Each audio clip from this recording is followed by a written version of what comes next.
Assalamualaikum warahmatullahi wabarakatuh. The first, let me introduce myself. My name is Aditya Bagas Nurhuda and my last number is 36. In here, I will give the answer about final test in public speaking class. Okay, in section A, the first question is how do the structural framework used in impromptu speaking such as PREP and 5W1H influence the clarity and persuasiveness of a speech compared to the step-by-step structure required in demonstrative speaking. Okay, so in impromptu speaking, rapid framework like PREP, point, reason, example, and point, and 5W1H offer immediate, simple organization, which is crucial for clarity under pressure and quickly makes a spontaneous argument persuasive. In contrast, demonstrative speaking uses a step-by-step structure to ensure the audience can follow and successfully replicate a process. This sequential organization is what makes the demonstrative speech clear and persuasive. As success depends on the audience accurately retaining the detailed step.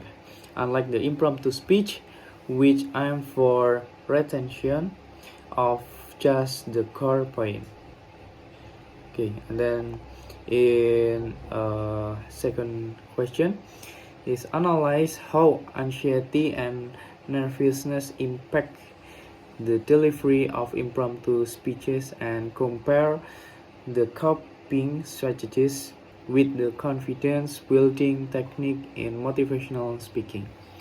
Okay, so anxiety and nervousness severely hurt impromptu speeches by causing mental block and psychical symptoms like shaky voice, which destroy coherence and credibility.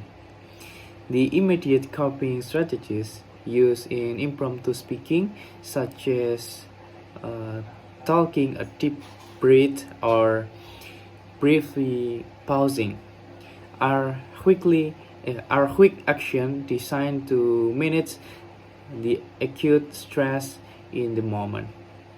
This differs from the confidence building technique in motivational speaking, which involve extensive rehearsal and content mastery over time to reduce overall anxiety and establish long-term belief in one message. And then the next is number 3. Evaluate the importance of storytelling in motivational speaking and discuss how its function differs from example usage in impromptu speaking to support quick reasoning.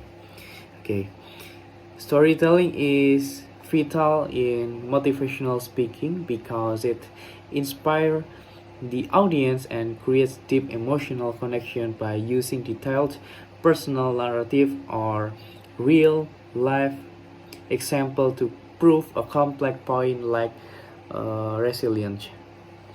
The function is different in impromptu speaking. Stories are reduced to brief anecdote or quick, well-known example used only as a rapid form of evidence. The example in PREP to support a quick, immediate piece of reasoning. In motivational speaking, the story is often the main substance, but in impromptu speaking, it is just a quick tools. And then the next is number 4. Compare and contrast how organizations affect the success of demonstrative speeches and impromptu speeches, focusing on the audience ability to follow and retain information. Okay. Good organization in a demonstrative speech means a strictly sequential order of steps. This is critical because The audience's ability to follow and retain the exact order determines if they can successfully perform the task. Failure to follow the sequence means to speech failed. In impromptu speaking, effective organization like PREP is needed to prevent the speech from rambling and to help the audience quickly identify and retain the single core point being argued. While but really on organization, demonstrative speeches require retention of detailed steps, whereas impromptu speeches only require retention of the main idea. And then in last question, number 5, in motivational speaking, why are ethos, pathos, and logos important, and how would their use differ when applied in an impromptu speaking scenario with limited preparation time? Okay. Ethos is credibility, pathos is emotion, and logos is logic, are fundamental for persuasion in motivational speaking, where the speaker has time to build ethos through credentials, apply deep pathos through detailed storytelling, and prove logos with detailed fact. When applied in a low preparation impromptu scenario, their use is much simple.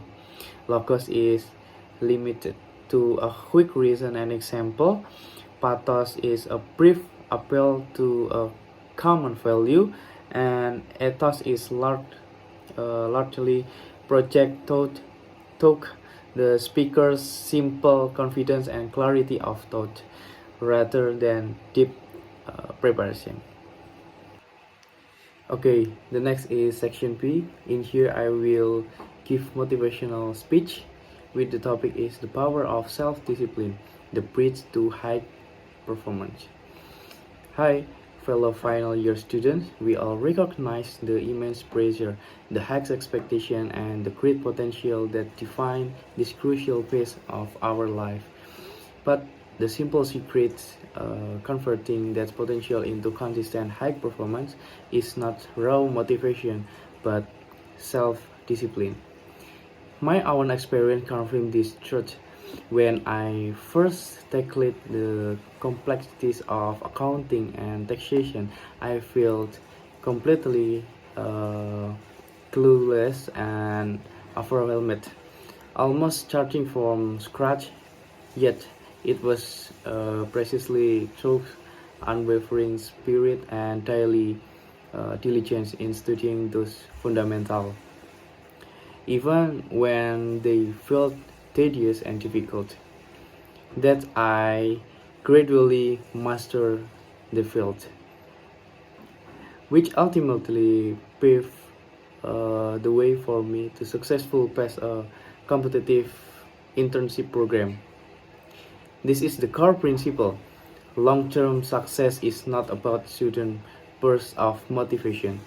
It is a straightforward formula where the small act of discipline we practice today grants us future freedom and significant result.